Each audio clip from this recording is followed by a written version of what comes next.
தலை கவிழ்ந்து நிற்கிறீர்களோ, கர்த்தர் உங்கள் தலையை,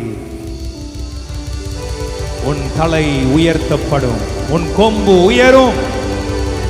அந்த இழப்புகளை சந்தித்ததுனால ஐயோ ஆண்டுடைய சமூகத்தில் போராடினேனே, நான் ஜெயம் பெற முடியலையே, விட்டுட்டேனே, அதனால தலை குனிந்த மாதிரி ஒரு நிலைமையா இருக்கிறது. இல்லை இல்லை இல்லை, உனக்கு ஒரு செய்தி இருக்கிறது.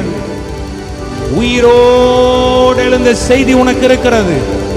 ரெசரக்ஷன் செய்தி உனக்கு இருக்கிறது.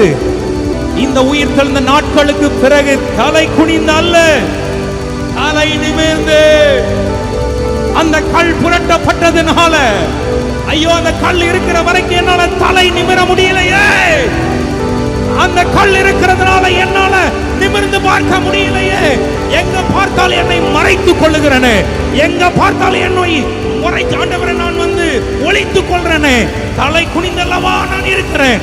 இன்னைக்கு விசுவாசி, பயப்படாத, திகையாத. கர்த்தர் உன்னுடைய ஆக்கினைகளை அகற்றினார், உன் சத்துருக்களை உன்னை விட்டு விலக்கினார். இனி நீ தீங்கை காண மாட்டாய், தலை குனிந்து இருக்க மாட்டாய். கர்த்தர் உன் தலையை நிமிரச் செய்தார்.